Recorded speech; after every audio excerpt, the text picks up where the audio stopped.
السلام علیکم ورحمۃ اللہ وبرکاتہ۔ الحمدللہ کفا وسلام علی عبادہ الذین اصطفی، اما بعد۔ محترم ناظرین کرام، دوستو، بزرگوں، عزیز ساتھیوں، جنوبی ہند کی قدیم و عظیم اسلامی یونیورسٹی جامعہ نظامیہ کے 150 سالہ جشن تاسیس اور شہزادہ فاروق اعظم شیخ الاسلام مولانا شاہ امام محمد انور اللہ فاروقی فضیل جنگ بانی جم نظامیہ رحمۃ اللہ تعالی علیہ کے 107ویں عرس شریف کی مناسبت سے خصوصی نشریات اور یہ ویڈیو کلپس کے ذریعے سے تعلیمات شیخ الاسلام کو عام کرنے کی ایک کوشش کی جا رہی ہے۔ عزیزان محترم، آج کا جو موضوع ہے، آج کی گفتگو میں شیخ الاسلام امام محمد انور اللہ فاروقی بانی جم نظامیہ رحمۃ اللہ تعالی علیہ کی تحریرات، آپ کی کتابوں سے وہ ایمان افروز پہلو بالخصوص سیدی بانی جم نظامیہ رحمۃ اللہ تعالی علیہ نے اپنی کتابوں میں حفاظت دین کے حوالے سے جن پہلوؤں کو جس انداز سے بیان فرمایا ہے، یقیناً وہ سبھی علماء کے لیے، طلباء کے لیے، نوجوانوں کے لیے، عوام الناس کے لیے، بالخصوص عوام اہل سنت کے لیے اس میں بہت کچھ عمل کرنے کے لیے پیغام ہے۔ تو وہی پیغام عمل جو شیخ الاسلام نے دیا، میں اس میں سے کچھ پیغام آپ کی خدمت میں رکھنے کی سعادت حاصل کر رہا ہوں۔ پہلی بات تو یہ ہے، عزیزان محترم، ہم دیکھتے ہیں کہ آج کے اس پرفتن ماحول میں آج مسلمان اور بالخصوص عوام اہل سنت دین کے کاموں کے حوالے سے، دین کے خدمت کے حوالے سے غفلت کا شکار ہے۔ جو توجہات پہلے ہوا کرتی تھی وہ توجہ آج باقی نہیں رہی۔ دنیا کی مصروفیات میں ہم اتنا مصروف ہو چکے ہیں کہ مذہبی اور جو دینی ذمہ داریاں ہم پر عائد ہے، ہم نے اس کو بھلا دیا۔ آج اللہ تبارک و تعالیٰ نے جو ہم پر ذمہ داری رکھی ہے، مسلمانوں کو اس کا احساس نہیں ہے۔ اللہ نے ہم کو خیر امت کا لقب عطا فرمایا، تو خیر امت کا لقب کیوں دیا گیا، سب سے بہترین امت؟ تو اس کی بنیادی وجہ کیا ہے؟ امر بالمعروف نہی عن المنکر۔ تو میں آپ کو بتاتا ہوں کہ ہمارے اسلاف اور امت کی اکابر شخصیات نے خدمت دین کے لیے، حفاظت دین کے لیے جو محنتیں فرمائی ہیں اور جو قربانیاں پیش فرمائی ہیں، شیخ الاسلام امام انور اللہ فاروقی رحمۃ اللہ تعالی علیہ نے ان قربانیوں کو، ان کے واقعات کو بڑے ہی تفصیلی انداز میں بیان فرمایا۔ اس میں ایک اہم ترین واقعہ ہے کہ جب امت میں خلق قرآن کا فتنہ رونما ہوا، عباسی خلافت کے زمانے میں جب مامون کا دور خلافت آیا، دور حکومت آیا، تو اس زمانے میں کچھ شرپسندوں نے، انتشار پسند طاقتوں نے مسلمانوں میں انتشار پیدا کرنے کے لیے بادشاہ وقت کا استعمال کیا اور ان کے ذہن میں شکوک و شبہات پیدا کیے۔ تو اس پرفتن دور میں کہ جبکہ مسلمانوں کے لیے بڑا آزمائش کا دور تھا، خاص طور پر علماء کرام کے لیے بڑی آزمائش تھی، ایسے نازک دور میں جو شخصیت مسلمانوں کی رہبری کرتی ہے، ان کے ایمان و عقیدے کی حفاظت کرتی ہے، اس عظیم ترین ہستی کا نام امام احمد بن حنبل رحمۃ اللہ تعالی علیہ ہے۔ حضرت امام احمد بن حنبل رحمۃ اللہ تعالی علیہ نے بڑی بہادری کے ساتھ اس فتنے کا مقابلہ کیا، یہاں تک کہ امام احمد بن حنبل رحمۃ اللہ تعالی علیہ اپنے موقف پر ڈٹے رہے، اور سامنے وقت کا بادشاہ ہے، سامنے ایک بڑی طاقت ہے، بڑی قوت ہے، اس قوت کو آپ اس سے خوف کھائے بغیر آنے والے لوگوں کے ایمان و عقیدے کی حفاظت کے لیے حضرت امام احمد بن حنبل رحمۃ اللہ تعالی علیہ ثابت قدم ہو گئے، اور ثابت قدمی کے ساتھ آپ اس پر ڈٹے رہے۔ شیخ الاسلام امام انور اللہ فاروقی رحمۃ اللہ تعالی علیہ حقیقت الفقہ میں حضرت لکھتے ہیں اس پہلو کے حوالے سے کہ اگرچہ کہ شرعاً اجازت تھی اس دور میں، بلکہ ہر زمانے میں اس بات کی شریعت کا قاعدہ ہے کہ اگر جان پر بات آئے تو پھر دل میں آپ اسلام کی سچائی کو مانتے ہوئے زبان پر اگر آپ کوئی کلمہ کفر زبان پر آ جائے لیکن دل سے اس کا اقرار نہ کرے جان کی حفاظت کی خاطر، تو پھر شریعت کا قاعدہ ہے، قرآن مجید میں اللہ تعالیٰ نے فرمایا کہ من کفر باللہ من بعد ایمانہ الا من اکرہ وقلبہ مطمئن بالایمان ولکن من شرح بالکفر صدرا فعلیہم غضب من اللہ ولہم عذاب عظیم، کہ جان کی حفاظت کے لیے زبان پر کلمہ کفر ہے لیکن دل ایمان پر مطمئن ہونا چاہیے۔ دل ایمان پر مطمئن ہے تو پھر جان کی حفاظت کے لیے شریعت میں اس کی اجازت ہے۔ اسی وجہ سے اکثر محدثین نے قرآن مجید کے مخلوق ہونے کا زبانی اقرار کر لیا تھا کہ اس آیت مبارکہ کی تحت، اور امام احمد بن حنبل رضی اللہ تعالیٰ عنہ بھی اس مسئلے کو بخوبی جانتے تھے، لیکن اس کے باوجود آپ برابر جو ہے اس کا انکار کرتے رہے۔ اس کی وجہ یہی تھی کہ اگر کل علماء مصلحتاً قرآن کا اقرار کر لیتے، یعنی قرآن کو مخلوق مان لیتے، تو عوام الناس اس مصلحت کو نہ سمجھتے، بلکہ یہ خیال کر لیتے کہ اگر یہ اعتقاد باطل ہوتا کوئی تو اس کی مخالفت کرتا، اور ان کا یہ بھی خیال تھا کہ معلوم نہیں یہ طوفان بے تمیزی کب تک چلتا رہے گا۔ اگر ایک مدت تک یہی اعتقاد فاسد عوام الناس کے ذہن میں جمع رہے تو پھر اہل حق کو آئندہ اس کی اصلاح میں دشواریاں یقیناً پیش آئیں گی، لاحق ہوں گی۔ غرض کے ان خیالات سے آپ اور آپ کے جیسے ہم خیال چند محدثین کی اقسام، یقیناً انہوں نے بہت ساری قسم کی سختیاں اٹھائی، بلکہ یہاں تک کہ کچھ علماء نے اپنی جان تک دے دی، مگر حق بات ظاہر کرتے رہے، جس سے تمام مسلمانوں میں یہ بات مشہور ہو گئی کہ یہ مسئلہ دین میں ایسا ضروری اور محتم بالشان ہے کہ اس کے مقابلے میں جان بھی اگر قربان ہو جائے تو کوئی چیز نہیں ہے۔ یہ پہلو آپ دیکھیے کہ چنانچہ اس کا یہ اثر ہوا کہ اسی مسئلے پر اہل حق اور باطل کا امتیاز قرار پایا، نہایت شد و مت سے پھر احتیاط ہونے لگی۔ شیخ الاسلام امام مولا فاروقی رحمۃ اللہ تعالی علیہ نے امت کو بتایا کہ جب امت میں ایمان اور عقیدے کے حوالے سے بگاڑ پیدا ہوا، امت کے ایمان کو خراب کیا جا رہا تھا، عقیدوں کو لوٹا جا رہا تھا، تو حضرت امام احمد بن حنبل نے جان کی پرواہ نہیں کی، جان کی بازی تک لگا دی۔ کچھ محدثین نے جان کو قربان بھی کر دیا۔ ان کو پتا تھا کہ ایمان اور عقیدہ ایک ایسے نعمت ہے کہ لوگ اگر اس کو لوٹنے کے لیے آئیں گے، اگر ہم مصلحتاً اگر اس بات کو ان کی ہاں میں ہاں ملائیں گے تو آنے والے نوجوانوں کی، آنے والے امت کے لوگوں کے ایمان خطرے میں ہے، ان کا عقیدہ خطرے میں ہے، تو آنے والے لوگوں کے ایمان و عقیدے کی سلامتی کی خاطر محدثین نے اپنی جانوں کی پرواہ تک نہیں کی، اور بتا دیا کہ اس کے لیے اگر جان بھی قربان ہو جائے تو کوئی چیز نہیں ہے، جان بھی سستی چیز ہے، بتا دیا۔ تو حضرات محترم، ایمان اور عقیدے کی سلامتی کے لیے محدثین نے جو محنتیں فرمائیں، جو کوششیں فرمائیں، محنت کوشش یہ لفظ بہت کم ہے، بلکہ انہوں نے جانوں کی بازی تک لگائی ہے۔ ایک طرف تو یہ تاریخ اسلام کا سنہری دور تھا، اور دور حاضر میں آپ دیکھیے گا کہ آج امت کا کیا حال ہے، کہ ایمان اور عقیدے کے حوالے سے آج امت کتنی غفلت کا شکار ہے۔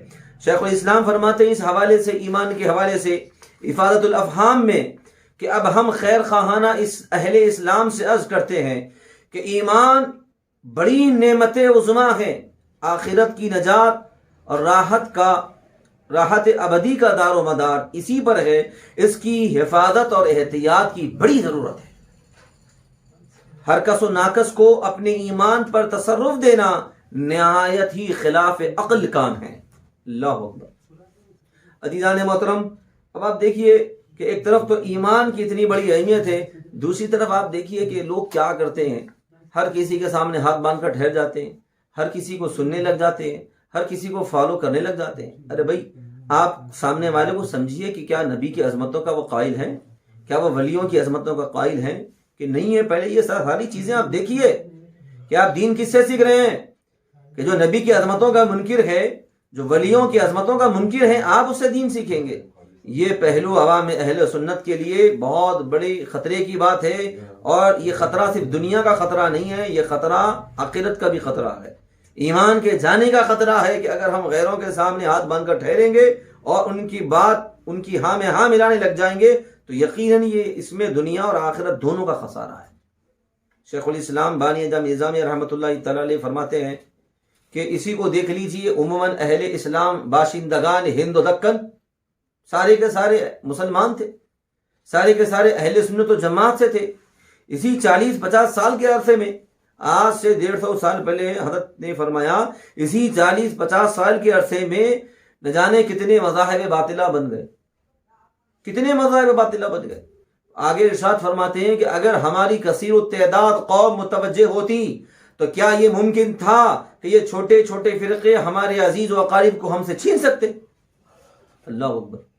تو یہ عوام اہل سنت کی غفلت، جس کی وجہ سے سنیوں کی تعداد گھٹتی جا رہی ہے اور گمراہ جماعتوں کی تعداد بڑھتی جا رہی ہے۔ کتنی بری بات ہے اور کتنی غفلت کی بات ہے۔ عوام اہل سنت سے ہم اس پہلو پر توجہ دینے کی اپیل کرتے ہیں کہ آپ اپنے ایمان اور عقیدے کی حفاظت کا انتظام کریے۔ کس کے ساتھ بیٹھ رہے ہیں، کس کی صحبت میں بیٹھ رہے ہیں، آپ کو قطعاً اس بات کا اندازہ نہیں ہے کہ آپ جس کی صحبت میں بیٹھیں گے اس کا اثر آپ کے ایمان پر ہوگا، آپ کے عقیدے پر ہوگا۔ اللہ اکبر۔ عزیزان ملت اسلامیہ، شیخ الاسلام تو ایک مقام پر تو جلال میں آ گئے۔ مقاصد الاسلام کے حصے 4 میں آپ نے جلال میں اظہار فرمایا کہ دیکھیے کہ اگر کوئی آ کر بہلا پھسلا کر 1 روپیہ لے جائے تو زندگی بھر اس کو یاد رکھیں گے کہ فلاں جو ہے دھوکہ دے کر بہلا پھسلا کر 1 روپیہ لے کر چلا گیا، اور دوسری طرف ایمان یہاں سے نکل رہا ہے تو پھر بھی ایمان جانے کا احساس تک نہیں ہے۔ پھر سوچئے کہ ایسوں کو جماعت میں رہنے سے فائدہ ہی کیا ہے؟ شیخ الاسلام نے فرمایا کہ ایسوں کا تو جماعت سے نکل جانا ہی بہتر ہے، ایسوں کا تو جماعت سے نکل جانا ہی بہتر ہے۔ اللہ اکبر۔ تو عزیزو، سواد اعظم اہل سنت و جماعت کی عظمت کو سمجھو، اہل سنت کی اہمیت کو سمجھو، تعلیمات اہل سنت کی اہمیت کو سمجھو، عقائد حقہ کی عظمت اور اس کی شان کو سمجھو کہ عقائد حقہ کی حفاظت کے لیے ہمارے اکابر، امت کی اکابر شخصیات نے جانوں کی بازی تک لگائی، دن اور رات اپنے زندگی اس کے پیچھے وقف فرما دی ہے، اور لوگوں کو اس کا احساس نہیں ہے۔ تو یہ تو تھا عوام الناس کا حال۔ دوسری جانب دور حاضر میں یہ میں طالب علمانہ گفتگو کے طور پر میں یہ عرض کرنا چاہتا ہوں کہ جو نوجوان علماء جو میدان عمل میں آ رہے ہیں، بڑی خوش آئند بات ہے۔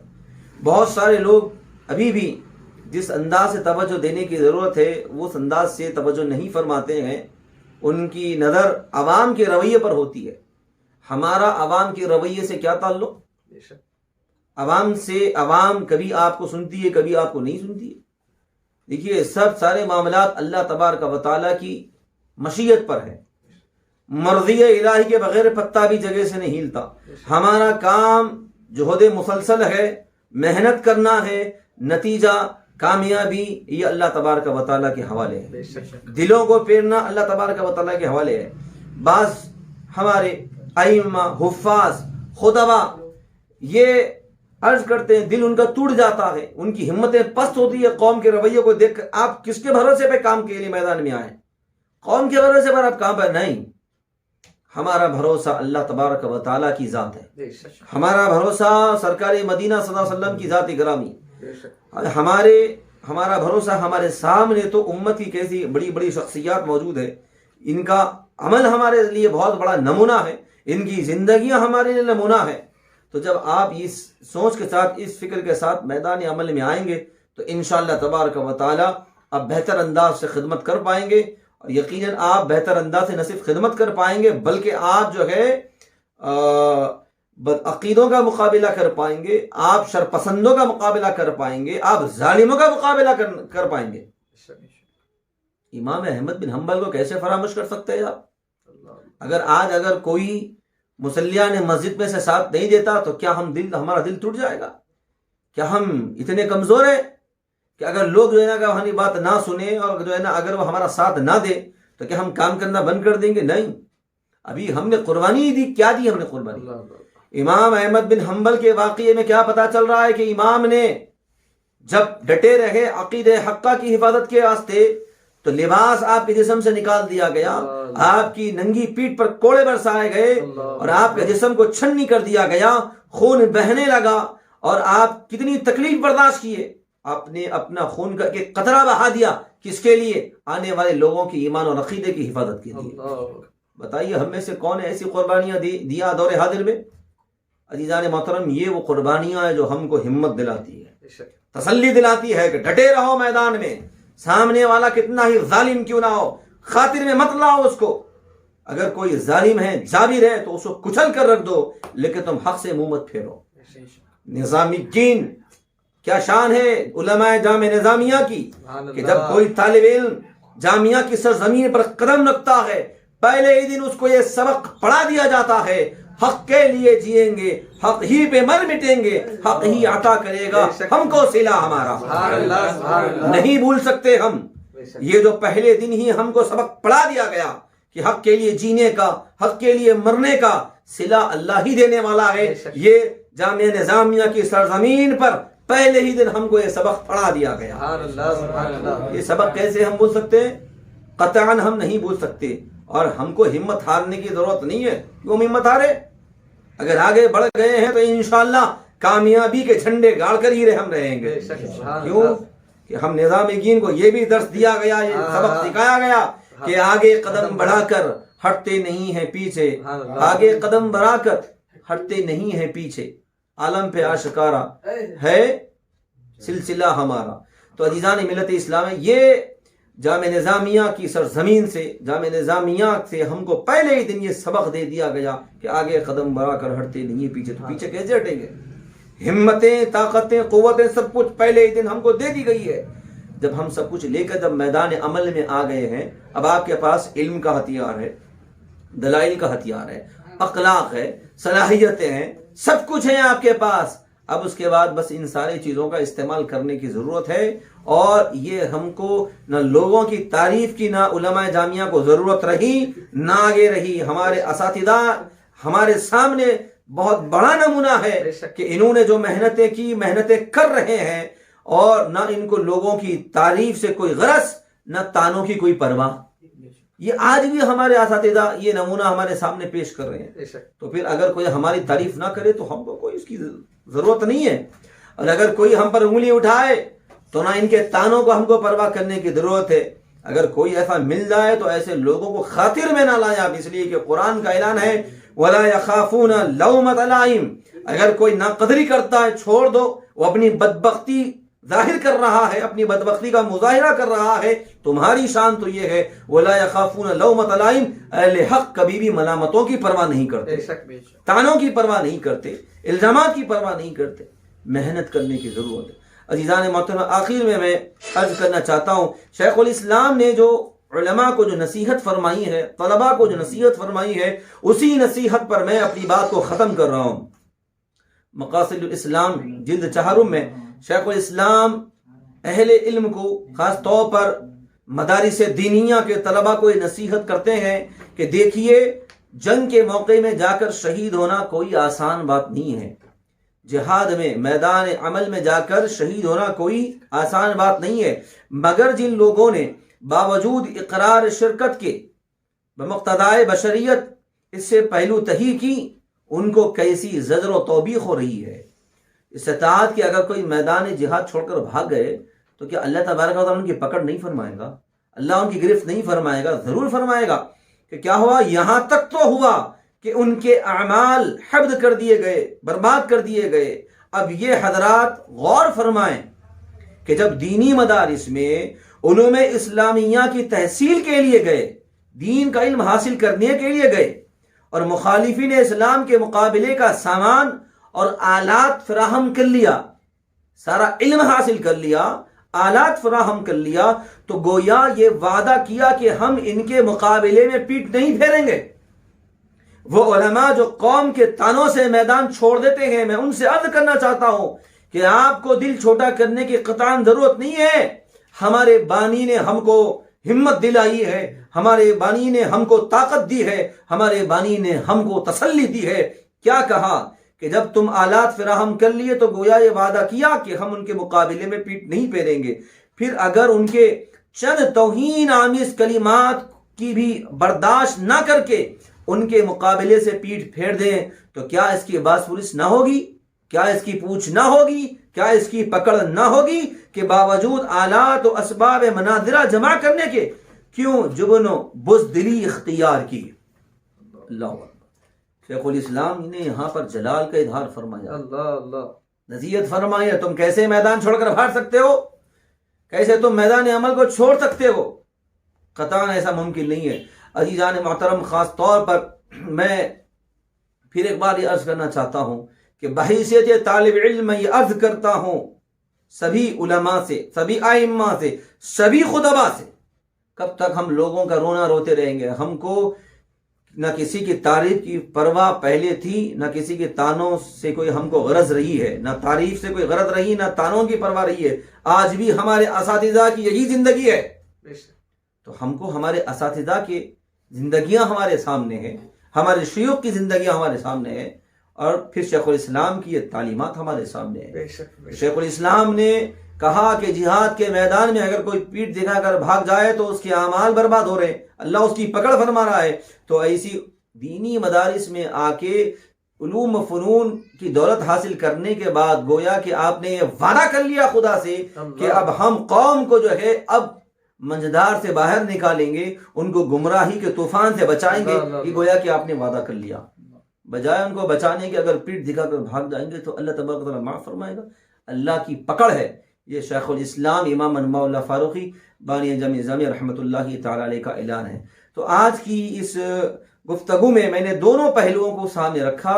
ایک تو عوام الناس سے براہ راست ہم نے اپیل کی کہ وہ اہل سنت کی عقائد اور تعلیمات اہل سنت کی عظمت و اہمیت کو سمجھے اور پھر خدمت دین میں مصروف ہوں۔